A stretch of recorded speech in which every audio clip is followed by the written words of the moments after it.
Hello everyone, welcome to channel learn with ease. आज हम करेंगे नया chapter special purpose subsidiary books, जहां पर हम उसका इंट्रोडक्शन समझेंगे, मतलब कि कौन कौन सी बुक्स बनाई जाती हैं और वो क्यों बनाई जाती है और उनमें कौन सी ट्रांजैक्शंस हम बुक करते हैं। ये सारा कुछ आज के लेसन में समझेंगे। साथ में ही देखेंगे उसका फॉर्मेट, कि डिफरेंट बुक्स का फॉर्मेट क्या है, वो किस तरीके से बनाना है। यह है आपका चैप्टर नंबर 12 डीके गोयल की बुक से। तो शुरू करते हैं आज का lesson. Special purpose subsidiary books बनाते क्यों हैं? जब एक ऑर्गेनाइजेशन अपना बिजनेस एक्सपेंड करती है तो उसकी जो ट्रांजैक्शन है बढ़ जाती है, इंक्रीज हो जाती है, जो कि पूरी की पूरी जर्नल प्रॉपर में नहीं लिखी जा सकती। उसके लिए ऑर्गेनाइजेशन अपनी डिफरेंट टाइप्स ऑफ ट्रांजैक्शंस के लिए डिफरेंट बुक्स मेंटेन करने लगती है। जैसा कि हमने चैप्टर नंबर 11 कैश बुक के चैप्टर में पढ़ा है कि कैश के ट्रांजैक्शंस को बना मेंटेन करने के लिए हम कैश बुक मेंटेन करते हैं। उसी तरह से परचेजेस के लिए हम परचेज बुक, सेल्स के लिए सेल्स बुक, परचेज रिटर्न के लिए purchase return book and sales return के लिए sales return book, bills receivable book, bills payable book and journal proper. ये 7 बुक्स एक्स्ट्रा हम और बनाते हैं जब बिजनेस ऑर्गेनाइजेशन बढ़ जाता है या हमको कैटेगराइज करनी है डिफरेंट ट्रांजैक्शंस की को और उनके लिए डिफरेंट बुक्स मेंटेन करनी है। तो देखते हैं कौन सी बुक में कौन सी ट्रांजैक्शंस बुक करते हैं। फर्स्ट है परचेज बुक। परचेज बुक को हम इनवॉइस बुक भी कहते हैं या परचेज डे बुक भी कहते हैं। मतलब कि अगर आपके पास क्वेश्चन में आ जाए कि prepare invoice book from the following transactions, तो कंफ्यूज मत होना, उसका मतलब यही है कि आपको क्या बनानी है, परचेज बुक। अब यहाँ पर कौन सी ट्रांजैक्शंस आपको पोस्ट करनी है, वो देखनी है आपको कि परचेज बुक में आप कौन सी ट्रांजैक्शंस को पोस्ट करोगे। वो है जितनी भी आप क्रेडिट परचेज करते हो गुड्स की, वही आप अपनी परचेज बुक में पोस्ट करोगे। क्रेडिट परचेजेस मतलब जो सामान आप उधार में खरीद रहे हो वही पोस्ट करोगे, और सामान भी वही जिसमें वो ऑर्गेनाइजेशन अपना बिजनेस करता है, डीलिंग करता है, खरीद बेच करता है, उसी सामान के परचेज के लिए आप इसमें पोस्टिंग करोगे। आप इसमें कैश परचेजेस की पोस्टिंग नहीं करोगे, क्योंकि उसके लिए तो हम कैश बुक में पोस्टिंग करते हैं, तो उसकी पोस्टिंग आप परचेज बुक में नहीं करोगे। नेक्स्ट, अब आपको देखना है कि कौन सी ट्रांजैक्शंस नहीं होती परचेज बुक में। तो वो है आपकी, एक तो कैश परचेजेस, वो आप कैश बुक में मेंटेन करते हो। दूसरी है आपकी परचेज ऑफ एसेट्स। अगर आप बिजनेस की कोई एसेट परचेज करते हो तो वो आप अपनी परचेज बुक में नहीं लिखोगे। सिर्फ और सिर्फ जिसमें आप बिजनेस करते हो और उसको खरीद रहे हो, सिर्फ उसी सामान को ही आप परचेज बुक में पोस्ट करोगे। अब देखते हैं फॉर्मेट। परचेज बुक के फॉर्मेट के लिए आपको फर्स्ट कॉलम बनाना है डेट का, दूसरा है पर्टिकुलर्स का, तीसरा है आपका इनवॉइस नंबर, जो कि है इसका सोर्स डॉक्यूमेंट, मतलब कि मेन डॉक्यूमेंट जहां से आप परचेज बुक करते हो। यहाँ पर आप वो बिल का नंबर लिखोगे जिस बिल के बेसिस पर आपने सामान खरीदा है, उसमें आपकी सारी डिटेल्स लिखी होगी, वो सब लिखोगे। उसके बाद है एलएफ नंबर। एलएफ नंबर में आप वो नंबर लिखोगे लेजर का, जहां पर आपने जिस पार्टी से सामान खरीदा है उस पार्टी का लेजर में जो अकाउंट बना होगा उस पेज नंबर को यहाँ पर लिखोगे। उसके बाद है डिटेल्स। डिटेल्स में आप जो आपने सामान खरीदा है उससे रिलेटेड डिटेल्स लिखोगे, जैसा कि उस सामान की कॉस्ट क्या थी, लिस्ट प्राइस क्या थी, उसमें आपको डिस्काउंट कितना मिल रहा है, उस पर जीएसटी कितना लगा है, वो सारी कैलकुलेशन आप यहाँ पर लिखोगे। जब हम क्वेश्चन करेंगे तब और अच्छे से समझेंगे। अभी आप फॉर्मेट को देखो। उसके बाद आप लिखोगे परचेज, वो अमाउंट जिससे आप अपनी परचेज को बुक करोगे, सिर्फ वही लिखोगे। उसके बाद इनपुट सीजीएसटी, इनपुट एसजीएसटी और इनपुट आईजीएसटी जो भी इस परचेज पर लगता है उसके लिए अलग अलग कॉलम बनाओगे और एंड में लिखोगे यहाँ पर टोटल। अगर आपने जीएसटी का चैप्टर नहीं पढ़ा है तो please go and check in my channel. वहां पर प्लेलिस्ट में आप जीएसटी के चैप्टर को अच्छे से समझ सकते हैं और उस लेसन को कंप्लीट कर सकते हैं। ये है इसका फॉर्मेट। अब आपको देखना होगा कि परचेज बुक और परचेज अकाउंट में फर्क क्या होता है। परचेज बुक में वो है आपका जर्नल का पार्ट, मतलब कि जो आप स्पेशल सब्सिडरी बुक्स बना रहे हो वो एक तरह से जर्नल ही है और वो उसका पार्ट है आपका परचेज बुक। लेकिन जो परचेज अकाउंट है वो आपका है लेजर का पार्ट। जब लेजर में अकाउंट्स बनते हैं उसका पार्ट है। मतलब कि वहां पर जब ऑर्गेनाइजेशन छोटी होती है तो वहां पर ज्यादा खर्चे नहीं होते और ज्यादा ट्रांजैक्शंस नहीं होती, तो वहां पर वो अकाउंट बनाया जाता है। दूसरा है परचेज बुक में सिर्फ डेबिट साइड की पोस्टिंग होती है, क्रेडिट साइड की नहीं होती। मतलब कि इसमें सिर्फ परचेजेस बुक होती है और क्रेडिट साइड पे कुछ नहीं लिखा जाता, सिर्फ डेबिट साइड होती है। लेकिन जो परचेज अकाउंट है वहां पर आप डेबिट और क्रेडिट साइड की बोथ साइड की एंट्रीज करते हो। अब आप सोच रहे हो क्रेडिट साइड की कौन सी एंट्री होती है परचेज की। याद करो, जब हम गुड्स एज अ ड्राइंग्स में लेते हैं या कोई स्टॉक हमारा चोरी हो जाता है या आप चैरिटी में देते हो या एडवर्टाइजमेंट करते हो स्टॉक को, तब हम क्या करते हैं परचेज अकाउंट को क्रेडिट करते हैं ना। वही सब ट्रांजैक्शंस परचेज अकाउंट में बुक करोगे।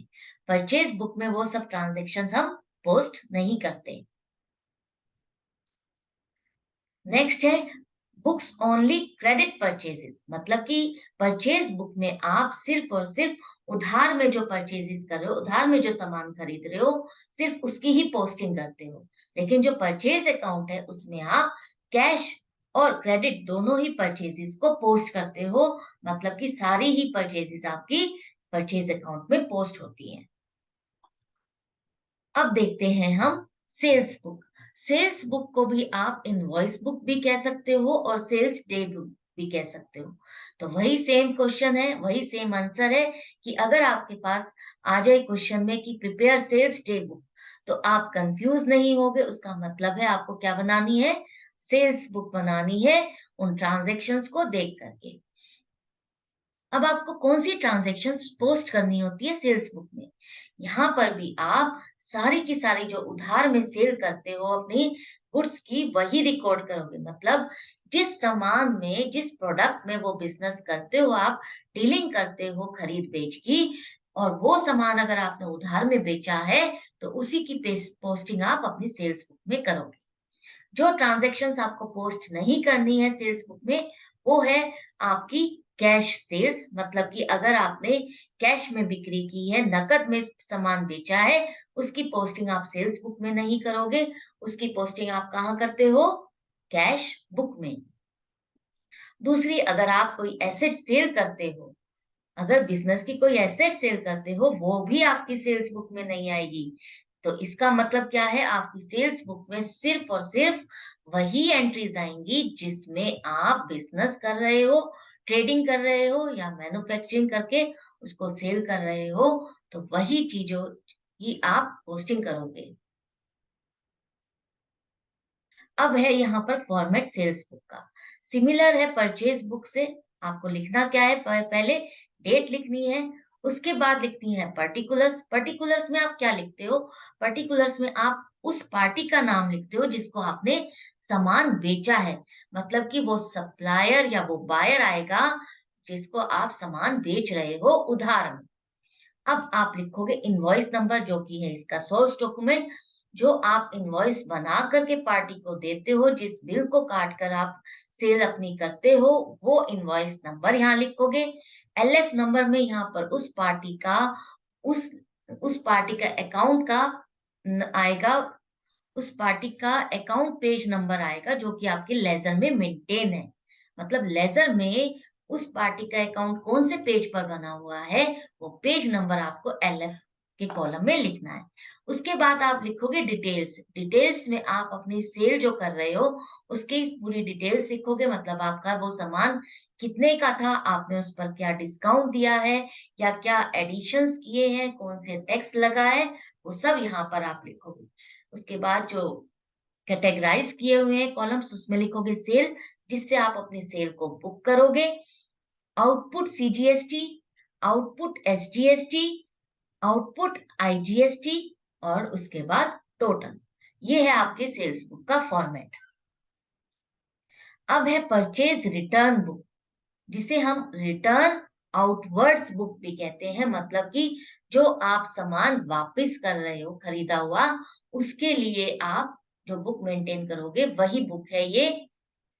उसमें आप जो ट्रांजैक्शंस रिकॉर्ड करोगे वो है all credit purchases of goods which are returned are recorded. मतलब कि जो सामान आपने उधार में खरीदा है और वो अगर आप वापस कर रहे हो, उसे आप इस परचेज रिटर्न बुक में पोस्ट करोगे। यहाँ पर एक सोर्स डॉक्यूमेंट होता है मेनली, जो है डेबिट नोट। जब भी आप सामान वापस करते हो तो एक डेबिट नोट काट करके आप डेबिट नोट बुक बनाओगे, या डेबिट नोट का एक बनता है वाउचर की तरह से, उसे काटोगे कि आप कौन सा गुड वापस कर रहे हो, कितना अमाउंट का है, वो सारी डिटेल उसमें लिख करके अपने सप्लायर को देते हो, भेजते हो। तो ये जो है इसका सोर्स डॉक्यूमेंट है जिसे हम बुक में लिखते हैं। अब यहाँ पर एक इंपॉर्टेंट नोट है जिसे आपको नोट करना है। डेबिट नोट सिर्फ परचेज रिटर्न के लिए ही नहीं करता। डेबिट नोट वहां पर भी जनरेट किया जाता है जब आपने कोई सेल की है और बाय मिस्टेक आप उसको अंडर चार्ज कर गए हो, मतलब कि उसका प्राइस कम लगा गए हो, या आप उसकी एंट्री करना ही भूल गए हो कहीं पर, तो वहां पर आप डेबिट नोट काट के देते हो पार्टी को, अपने बायर को। परचेज रिटर्न बुक का फॉर्मेट देख लो। पहले लिखोगे आप डेट, फिर लिखोगे पर्टिकुलर्स, पर्टिकुलर्स में वही सप्लायर का नाम लिखोगे जिससे आपने वो सामान खरीदा था और अब आप उसको वापस कर रहे हैं।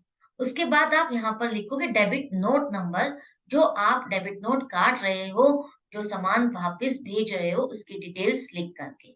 उसके बाद आप लिखोगे एलएफ, एलएफ में वही पेज नंबर लिखोगे जहां पर उस पार्टी का अकाउंट बना हुआ है आपके लेजर में।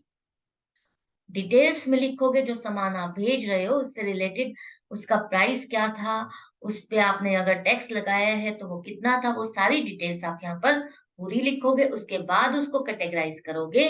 पहले परचेज रिटर्न में कितना बुक होगा, उसके बाद उससे रिलेटेड टैक्स क्या था, input CGST, input SGST, input IGST, उसको अलग अलग लिखोगे और फिर टोटल लिखोगे। ये है आपका परचेज रिटर्न बुक का फॉर्मेट। नेक्स्ट है सेल्स रिटर्न बुक, जिसे हम रिटर्न इनवर्ड्स बुक भी कहते हैं। इसमें आप कौन सी ट्रांजैक्शंस पोस्ट करते हो, आप वही ट्रांजैक्शंस पोस्ट करोगे जो आपने उधार में सेल की है और उसमें से कोई सामान आपका वापस आ रहा है, उस सामान से रिलेटेड आप अपनी सेल्स रिटर्न बुक में पोस्टिंग करोगे। इसका भी सोर्स डॉक्यूमेंट है आपका क्रेडिट नोट।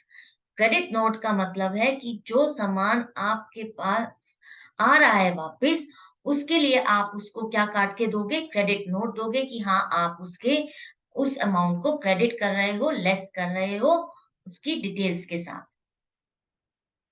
अब क्रेडिट नोट के बारे में भी एक इंपॉर्टेंट नोट है, इसे जरूर से नोट कर लो।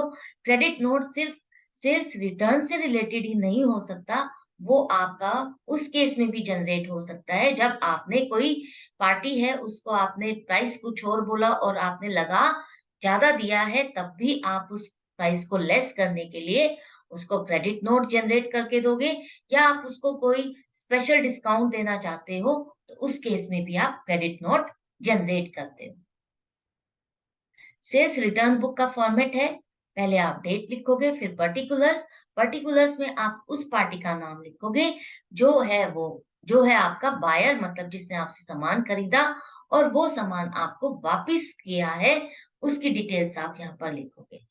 यहाँ पर लिखोगे नेक्स्ट कॉलम में आप क्रेडिट नोट नंबर, जिसके बेसिस पर आप सामान वापस ले रहे हो, और उसकी डिटेल्स, उसका नंबर यहाँ पर लिखोगे। एलएफ में लिखोगे आप वो पेज नंबर जहां पर इस पार्टी का आपके लेजर में अकाउंट बना हुआ है, उस पेज नंबर को लिखोगे। डिटेल्स में आप जो सामान वापस ले रहे हो आपके पास आ रहा है, सेल्स रिटर्न में आपके पास ही सामान आएगा ना, उस सामान की डिटेल्स लिखोगे, वो उसकी प्राइस क्या थी, उस पे आपने डिस्काउंट दिया था तो वो कितना था, टैक्स लगा है तो वो कितना है।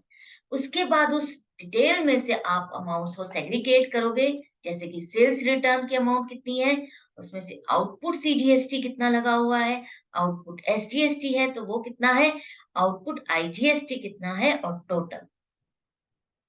ये था फॉर्मेट आपका सेल्स रिटर्न बुक का। अब हम करते हैं जर्नल प्रॉपर, जिसे हम जनरल जर्नल भी कहते हैं।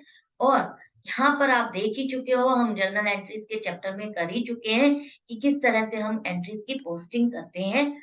आप करते हो यहाँ पर ओपनिंग एंट्री। ओपनिंग एंट्री का मतलब है कि जो भी आपके बिजनेस में आपने जैसे पिछले साल बिजनेस किया और उसके बाद जो लेजर में बैलेंसेस बचे हुए थे, उसे नेक्स्ट ईयर कैरी फॉरवर्ड करते हो, तो वो जो ओपनिंग बैलेंसेस है उसकी एंट्री आप करने के लिए जर्नल में करते हो। और जब आप अपनी बुक्स को क्लोज करते हो, एंड करते हो, वहां पर भी आप क्लोजिंग एंट्रीज जर्नल के थ्रू ही करोगे।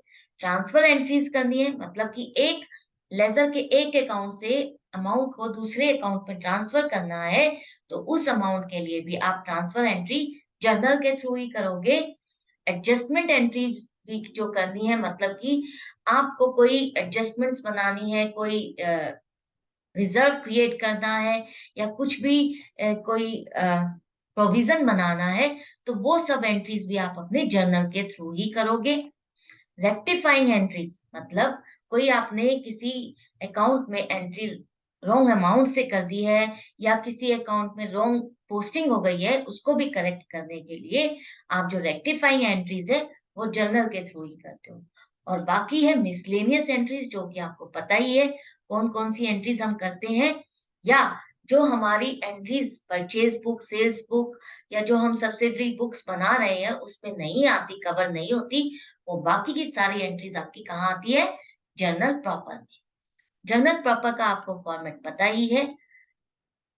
पहले आप ऊपर जर्नल लिखोगे और जिस पार्टी, जिस ऑर्गेनाइजेशन का जर्नल है वो नाम लिखोगे। उसके बाद आप लिखोगे डेट, फिर लिखोगे पर्टिकुलर्स। पर्टिकुलर्स में आप वही लिखते हो जो जर्नल एंट्री आप बनाते हो, मतलब कि डेबिट और क्रेडिट अमाउंट अकाउंट जो हो रहे हैं उनको लिखोगे विद नरेशन। उसके बाद आप लिखोगे एलएफ। एलएफ में यहाँ पर आप वो लिखोगे जहां पर ये अकाउंट्स पोस्ट हो रहे हैं आपके लेजर में। फिर लिखोगे आप अमाउंट डेबिट, जो अमाउंट आपका डेबिट हो रहा है और जो अमाउंट क्रेडिट हो रहा है। यहाँ पर आप हर एक जर्नल एंट्री के लिए एक नरेशन लिखते हो और एंड में पेज पे टोटल करते हो। ये था आपका जर्नल का फॉर्मेट। अब हम समझ चुके हैं अपनी सारी बुक्स के फॉर्मेट को। आपके सिलेबस में बिल्स रिसीवेबल और बिल्स पेबल कवर नहीं है, तो हम इन 5 बुक्स पर ही फोकस करेंगे इस चैप्टर में। आई होप आपको समझ में आ गया है बेसिक क्या है, क्या पर्पस है और क्या फॉर्मेट है। बाकी हम और अच्छे से क्वेश्चंस को करते हुए इलेबोरेट में करूंगी और समझेंगे।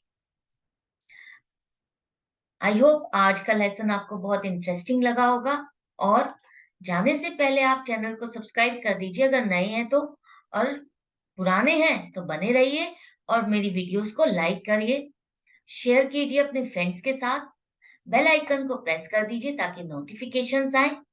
अगर आप मुझसे और सीखना चाहते हैं और ऑनलाइन क्लासेस चाहते हैं, तो you can connect with me on WhatsApp number 9212666015। Thank you for watching. I will meet you in the next video with the next question. Till then, goodbye and take care.